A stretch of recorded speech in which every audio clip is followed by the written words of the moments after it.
Le liberalizzazioni del governo Monti. Cosa cambia per la pubblica amministrazione? È stato il titolo dell'evento formativo organizzato dall'Associazione Culturale Oltre Veneto venerdì 13 aprile 2012 ad Albignasego.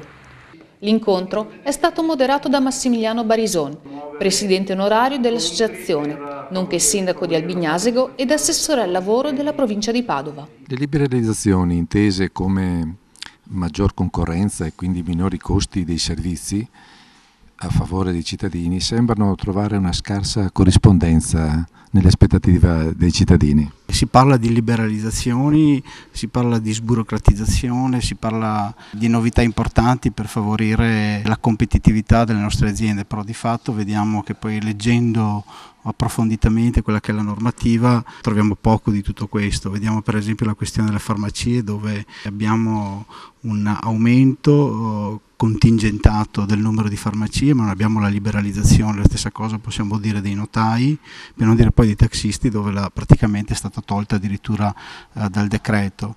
Si parla anche di competitività, dando la possibilità ai giovani di entrare a costituire una società con costi più contenuti, però non è questo il modo giusto per affrontare un momento di crisi come quella che stiamo attraversando, nel senso che è uno dei provvedimenti che serve, però possiamo dire che è solo l'inizio per poter partire. Poi si parla di liberalizzazioni nel settore dell'energia, uno dei settori dove sappiamo benissimo che ci sono delle lobby forti che tengono in mano tutto quello che è il settore strategico dell'energia, e quindi significa servizi importanti per i cittadini che oggi hanno dei costi elevati e che quindi servirebbe davvero una liberalizzazione per dare la possibilità ai cittadini di poter avere la possibilità di scegliere e soprattutto di trovare dei prezzi più convenienti di quelli che ci sono. Invece vediamo che purtroppo tutto fa capo a un'autorità, i prezzi vengono stabiliti all'interno di una commissione. Chi gestisce questo tipo di settore, si tratta di pochi soggetti, i quali poi alla fine vanno ad applicare tariffe che non stanno dimostrando assolutamente una diminuzione. Parliamo poi tra l'altro dentro questo decreto liberalizzazione di cose che non c'entrano niente con le liberalizzazioni. Vediamo per esempio l'eliminazione dei contributi sugli impianti fotovoltaici a terra. Non si capisce cosa c'entri questo con la liberalizzazione, oppure si parla della possibilità dei gestori degli impianti di carburanti di poter acquistare da compagnie diverse rispetto a quella che è loro, diciamo, affidataria del servizio, però vediamo che anche lì sono talmente pochi coloro che gestiscono i carburanti che alla fine i prezzi rimangono sempre comunque alti. Per cui diciamo che almeno si parla di liberalizzazioni e si va nella direzione di voler in qualche maniera rompere un sistema corporativo italiano dove purtroppo molto spesso i costi sono dettati dalla possibilità di mantenere in piedi delle rendite di posizioni che poi vengono pagate dai cittadini. Quindi è, se non altro, importante iniziare a parlare di un tema che va affrontato, approfondito e soprattutto sviluppato proprio per creare quella concorrenza, quella libertà di scelta e soprattutto quella riduzione dei costi di cui l'Italia ha davvero bisogno. L'IMU, così come è stata approvata e promulgata, sembra ridurre i comuni al ruolo di gabellieri dello Stato, con buona pace per il federalismo fiscale. Che fine fa l'idea che avvicinando il centro di raccolta delle imposte al centro di spesa si riducono gli sprechi? Qua siamo all'ennesimo modo di lanciare, diciamo, degli slogan positivi dicendo applichiamo delle imposte che restano nel territorio, però poi di fatto questo non avviene, perché l'IMU è un'imposta che in parte resta nel territorio ma per la metà va a finire a Roma, quindi alla fine i sindaci sono costretti, sono relegati a un ruolo di esattori delle tasse nel territorio per poi trattenerne una minima parte, mentre la parte più consistente sarà destinata ad altri fini a livello centrale. Per cui quella che poteva essere una svolta nelle imposte locali, dove i soldi riscossi nel territorio rimangono nel territorio e servono per fare infrastrutture, per fare opere, per fare i servizi, ancora una volta invece sono soldi che solo in minima parte per una gestione ordinaria di quelli che sono i servizi locali ci rimangono, ma per la parte che farebbe davvero la differenza, ossia quella parte che servirebbe per potenziare i servizi, per fare opere nel territorio, per realizzare delle infrastrutture che sono necessarie, non rimangono nel territorio e vanno a finire a Roma. Quindi i sindaci sono degli esattori per conto dello Stato. Lei è anche assessore per la provincia di Padova. L'eliminazione delle province è vista come una soluzione che dovrebbe portare nell'immaginario importanti risparmi nelle casse pubbliche. Ne è convinto? Questa è un'altra, favola che viene raccontata, ma che alla fine non darà assolutamente questo tipo di risultato, nel senso che comunque ci si è resi conto a livello nazionale che serve un ente intermedio che in qualche maniera deve coordinare le scelte del territorio, che oggi sono delegate agli enti locali, che per dimensioni e per caratteristiche sono molto diverse gli uni dagli altri, per cui serve un ente intermedio tra la regione, lo Stato e il territorio locale. Per cui di fatto cosa è stato fatto? Si è deciso di mantenere una provincia che non viene eletta dai cittadini, ma viene nominata direttamente dalle pubbliche amministrazioni, dove le competenze potranno rimanere le stesse di prima oppure potranno essere in parte modificate, ma tutto questo non avrà comunque un risparmio nei costi, così come è stato sbandierato ai 420. È un modo per dire alla gente: stiamo facendo qualcosa che serve per cambiare l'Italia, per tagliare i costi, per migliorare quello che è l'assetto pubblico, ma in realtà sono slogan che vengono lanciati ma che non si traducono poi in fatti concreti. La mole degli emendamenti al decreto liberalizzazioni ha smorzato la carica innovatrice delle misure pensate dal governo per smuovere il mercato, aprendo ad una maggiore concorrenza e consentendo ai consumatori un risparmio notevole. Gli emendamenti, invece, hanno spostato la sostanza della manovra, rendendola molto più favorevole alle lobby e a talune categorie che non ai contribuenti. A conferma che, nonostante gli sforzi, in Italia cambiare le regole del gioco è un'operazione molto difficile. Ospite della serata è stato il professor Mario Bertolissi, docente di diritto costituzionale presso l'Università di Padova. Senta professore, lei è ordinario di diritto costituzionale all'Università di Padova. Io in un suo trattato di circa 20 anni fa ho letto un trattato che riguardava i rapporti finanziari fra i vari livelli di governo. In un certo passaggio lei ebbe a dire che la differenza tra il regionalismo e il federalismo era solo di ordine terminalistico. Alla luce dell'esperienza e dei tentativi fatti dal governo Berlusconi col federalismo fiscale, è ancora di questa opinione? Sì, sono solo parole che girano. Guardi, il vero problema per noi è sempre stato ed è tuttora quello della riforma dello Stato. Il cosiddetto federalismo, che è in realtà un sistema articolato su differenti livelli di autonomia, doveva servire a fare soltanto una cosa, cioè a rendere applicabile in concreto il principio di responsabilità. È chiaro che se si avvicina, è scritto in tutti i libri di questo mondo, chi paga a colui che riceve i soldi, la possibilità che si instauri un rapporto in termini di resa del conto, giusto, dei soldi che uno riceve, è più facile che si realizzi. Se invece c'è una grande distanza, allora il rapporto si attenua e la responsabilità si dissolve. Ma la storia della nostra Repubblica, o se vuole della nostra Italia, è una storia di irresponsabilità, non di responsabilità. Guardi, potrebbe sembrare anzi che non c'entri niente. Lei guardi adesso la questione relativa al finanziamento pubblico dei partiti. Prendiamola così soltanto come evento, giusto? C'è stato il referendum, c'è stata l'abrogazione, hanno sostituito il finanziamento con i cosiddetti rimborsi, hanno una quantità enorme di soldi, il cittadino è strangolato, lei si rende conto che ci sono tutti gli ingredienti per una esplosione. Perché non se ne accorgono? Proprio perché è sempre mancato questo stringente rapporto. Ora, tutto il tempo dedicato a queste questioni purtroppo è stato tempo perso. Perché? Perché come in tutte le cose bisogna sapere quello che si fa. Tutto lì. Il medico ti guarda ed è in grado di dire se ha esperienza, ti guarda solo negli occhi e ti dice no, stai tranquillo, se ha esperienza. Se non ha esperienza ti fa tutte le radiografie del mondo e non capisce niente. E così dicasi di queste cose, sono pochi i punti sui quali bisogna mettere le mani, ma devono essere i punti giusti.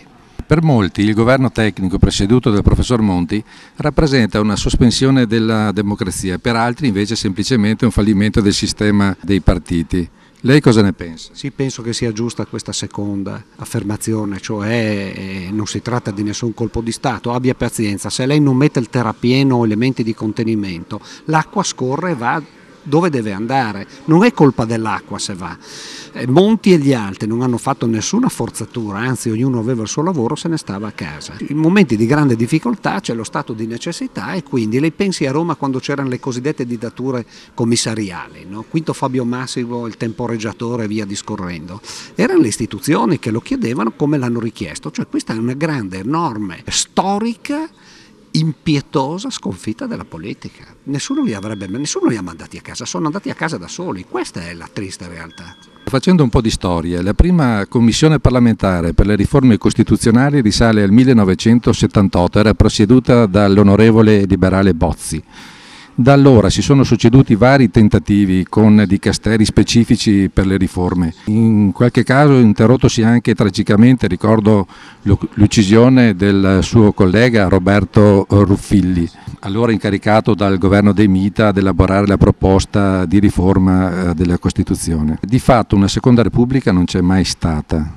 Perché in Italia è così difficile realizzare delle vere riforme che mettano al centro il cittadino? Guardi, io di recente mi sono riletto un pensiero di Goethe che aveva a lungo viaggiato in Italia e aveva riflettuto e aveva messo in evidenza queste caratteristiche. Purtroppo diceva l'italiano pensa a sé, non pensa agli altri e il politico fa lo stesso. Adesso io capisco che qualcuno potrebbe anche dirmi che sono demagogico o che sono superficiale, però dobbiamo stare fermi all'ordine delle questioni. Noi sarà anche colpa di altri eventi e via discorrendo, però non siamo stati capaci di avere il senso delle istituzioni, della vita insieme.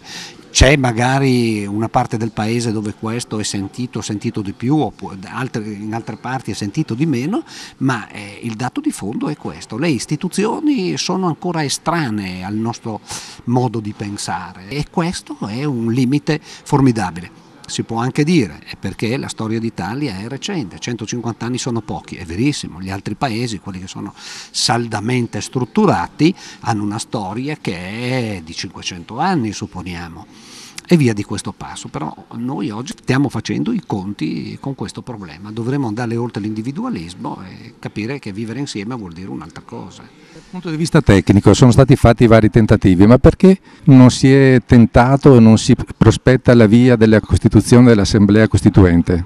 Questo tema, la richiesta di un'Assemblea Costituente, io credo, va bene, è stato posto, se vogliamo sempre, ogni volta che si è parlato di riforme, però in modo più intenso in occasione dell'ultimo tentativo di riforma costituzionale, quando si è approvato la legge costituzionale che ha formato la bicamerale che aveva la possibilità di inserirsi nel procedimento di revisione costituzionale che fu alla fine chiusa con la presidenza di D'Alema, se non ricordo male, 1997. Patto delle accrostate. Ecco, allora in quel tempo io ricordo che vi erano tante voci che chiedevano un'assemblea costituente. Io ho avuto occasione di riflettere più volte. Probabilmente avremo bisogno anche adesso di tutto questo, però un'assemblea costituente, di solito si dice, bisogna che ci siano fatti traumatici.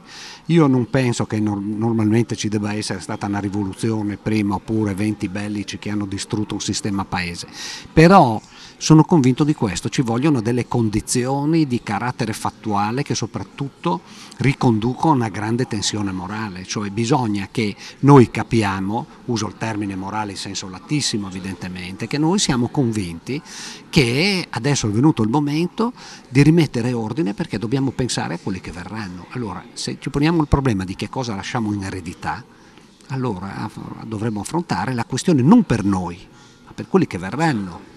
In una prospettiva che è quella del lungo periodo e allora dice dobbiamo rimettere in ordine le cose. Noi non abbiamo figure carismatiche alla De Gaulle che potrebbero garantire un passaggio morbido da una repubblica ad una seconda repubblica che da noi non c'è ancora stata. Lei crede che sia possibile attraverso una riforma della legge elettorale mantenere il bipolarismo, tenere al centro il giudizio dell'elettore e consentire attraverso questa riforma un ricambio dei gruppi dirigenti dei partiti?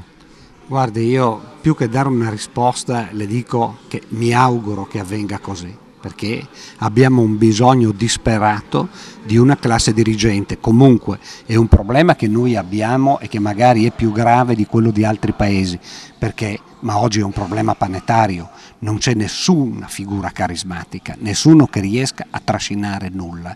Noi che abbiamo i capelli grigi ci ricordiamo di personaggi straordinari come sono stati i tre che poi hanno fondato l'Europa, Adenauer, Schuman, De Gasperi, ma era gente di altra caratura, di altra sensibilità, di altra visione del mondo e aveva poi soprattutto una grande fede nei valori, non c'è niente da fare. Quindi abbiamo bisogno di recuperare una visione. Abbiamo bisogno di fare, sa che cosa? Utilizzando un istituto fondato da Sant'Ignazio da Loyola, di grandi, lunghi esercizi spirituali. Durante il convegno si è cercato di capire se e come le liberalizzazioni possono diventare veramente uno strumento efficace per risollevare l'Italia dalla crisi, agendo sullo snellimento delle procedure burocratiche a carico delle imprese e scrivendo i testi legislativi in modo chiaro tale da evitare interpretazioni contraddittorie. Si tratta dunque di stabilire il primato della sostanza sulla forma e non il contrario, come spesso accade, con la conseguenza che i decreti, dove si osserva una separazione fra parole e realtà, risultano poi poco chiari a chi li deve applicare. Ne ha parlato il professor Paolo Feltrin, docente di Scienza dell'Amministrazione presso l'Università di Trieste. Le aspettative legate alle liberalizzazioni all'indomani della costituzione del governo Monti sembrano non trovare riscontro nelle aspettative dei cittadini. Come mai? Ma il punto complicato è che le liberalizzazioni sono sempre un'arma a doppio taglio, cioè sono un'arma che da un lato vengono apprezzate, dall'altro lato vengono invece temute. Prendiamo degli esempi. Se io liberalizzo gli orari, io la considero un'ottima scelta, però c'è una parte della popolazione che dice no, la domenica è sacra, o c'è una parte dei dipendenti che dice la domenica è sacra. Non parliamo degli ordini professionali, non parliamo delle licenze commerciali, eccetera, eccetera. Allora questo è un primo grande tema, cioè le liberalizzazioni dividono. E qui, mentre se io dico genericamente sei a favore delle liberalizzazioni, tutti d'accordo, se poi entro una per una nelle domande relative alle singole misure, ecco che l'opinione pubblica si spacca a metà e non a caso in Parlamento abbiamo visto che poi sono diventate liberalizzazioni all'acqua di rose. Ecco. Le liberalizzazioni intese come maggior concorrenza e quindi maggiori vantaggi, minori costi per i cittadini, nella loro percezione, come anche per gli imprenditori, sembrano essere molto lontane. Per tornare a crescere le liberalizzazioni non sono di per sé sufficienti, non bastano, occorrerebbero interventi in investimenti pubblici, in beni comuni essenziali per il futuro come l'innovazione, il capitale umano, il risparmio energetico e così via. È possibile secondo lei recuperare le risorse necessarie per questo tipo di interventi diminuendo la spesa pubblica e dove? Io credo poco a queste cose. La mia idea è che l'operazione che non si è riuscita a fare in questi 20 anni è innanzitutto semplificare la vita all'imprenditore, al consumatore e al cittadino. Prima ancora di tutte le questioni sugli investimenti eccetera, perché io devo continuamente fare carte su carte su carte. Si era detto ancora 20 anni fa, le prime Bassanini, che tra l'altro furono le uniche vere liberalizzazioni e semplificazioni, bisogna darne atto, all'epoca furono criticate perché troppo morbide. In realtà, viste col senno del poi, sono state radicali. Allora, le faccio un esempio, è stato introdotto per di più dal governo Berlusconi, ancora nella legislatura 2001-2005, il DURC, che probabilmente molti dei telespettatori non sapranno neanche cosa sia. Il DURC è un acronimo di Documento Unico di Regolarità Contributiva ed è rilasciato dall'INPS ogni 3 mesi o 6 mesi per dire che io rispetto i pagamenti INPS. Qualsiasi amministrazione pubblica è obbligata a chiedermi il DURC e io andarlo a chiedere all'INPS quando si era detto che qualsiasi informazione lo Stato ha non la deve chiedere al cittadino. Cioè il comune, la provincia, eccetera, vuoi controllare se io pago i contributi INPS ai miei dipendenti? Lo faccia, ma perché deve chiedere a me un documento di regolarità contributiva? La stessa questione vale per l'antimafia, il documento antimafia. Adesso mi si trovi un mafioso che è stato arrestato perché non ha presentato il documento antimafia, il documento antimafia non era corretto. Perché io per colpire un mafioso devo obbligare milioni e milioni di aziende a presentare i documenti antimafia? Allora, un'azienda che viene dall'estero, innanzitutto guarda queste cose qui. Perché per costruire, per fare un ampliamento di un immobile ci devo mettere anni e non 2 mesi? Dico questo perché è evidente che ci sono difficoltà economiche, c'è la crisi, eccetera, ma queste cose che io le sto dicendo non costerebbero €1. Anche perché vediamo che quando lo Stato incrocia i dati riesce a scovare i soggetti che non pagano. Devo dire con franchezza la mia posizione. Io rinuncio a tutta la privacy del mondo purché mi si lasci in pace.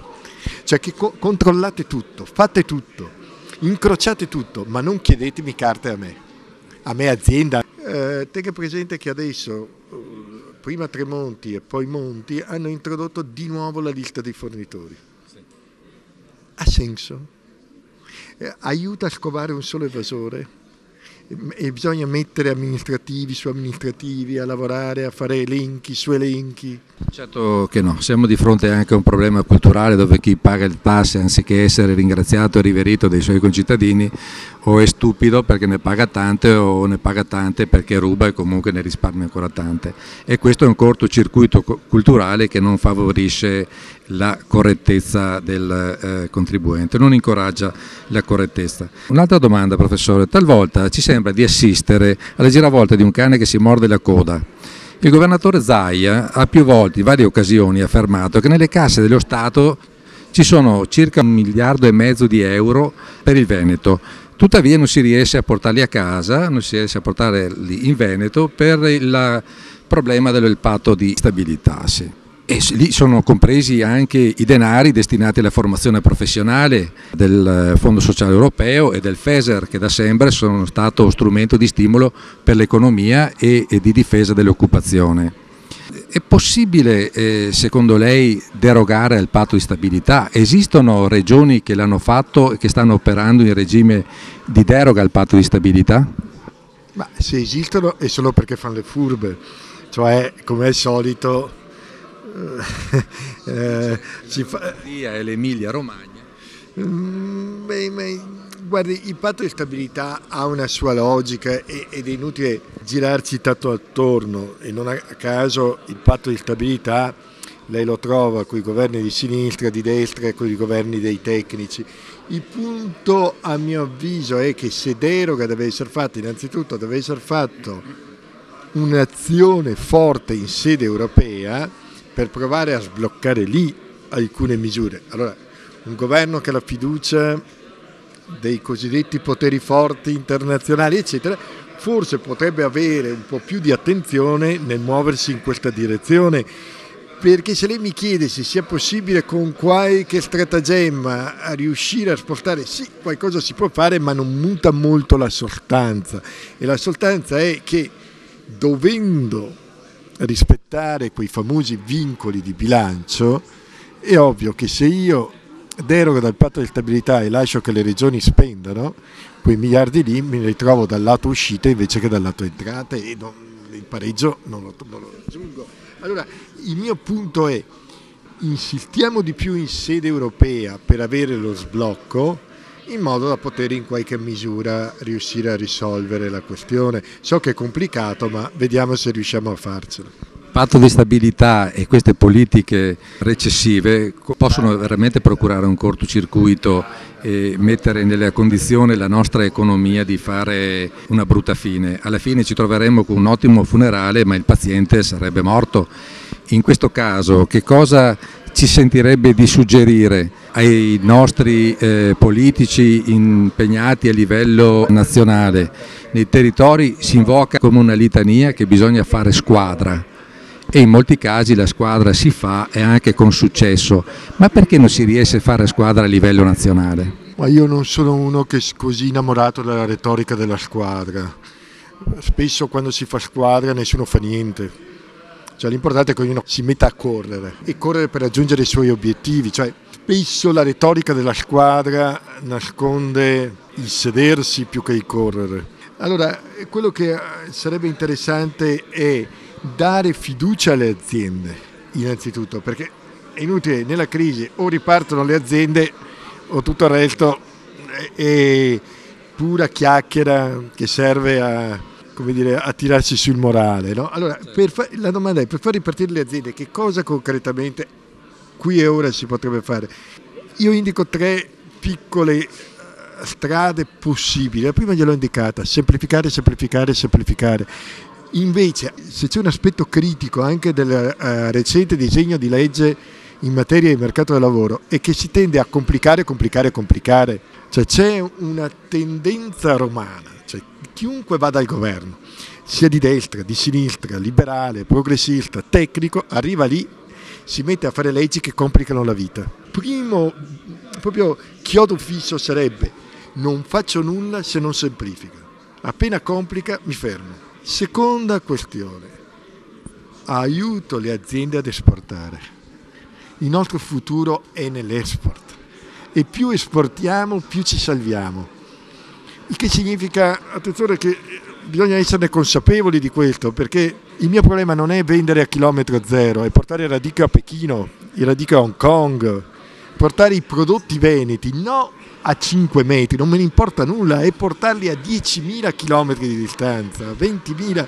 Ecco, su questo regioni, governo, eccetera, possono fare molto. Terzo punto, bisogna accettare l'idea che in tempi duri, con il confronto con i sindacati, nessuno lo mette in discussione, anzi con la partecipazione dei sindacati si deve trovare il modo di aumentare la produttività e di accettare qualche sacrificio anche salariale. Se c'è una cosa che ha insegnato la Germania è che i premi si danno quando le aziende vanno bene e si tira la cinghia tutti insieme quando le aziende vanno male. Francamente qui la logica del fare squadre non ha aiutato molto a mettere a nudo questa necessaria invece necessità di tirare la cinghia a tutti più che fare generiche squadre. Mentre nella squadra sono prevalsi gli interessi individuali piuttosto di parte di taluni settori piuttosto dell'interesse collettivo generale più comune. Sì, la mia idea è che spesso si dà una pennellata di retorica, allora fare squadra fa sempre bene, suona sempre bene, no? Poi cosa c'è dentro nessuno va a vedere. Tra le altre cose, dal convegno è emerso che senz'altro l'unica salvezza per non soccombere alla crisi è darsi da fare, operando non solo a livello locale ma mondiale, puntando sulle esportazioni. Quali sono i bisogni e le necessità degli imprenditori ce l'ha spiegato Gianandrea Dubini. Senta, lei sul tema delle liberalizzazioni, cosa ci dice? Sinceramente come imprenditore sono ancora in attesa di vedere gli esiti che avranno sulla vita quotidiana di tutti noi.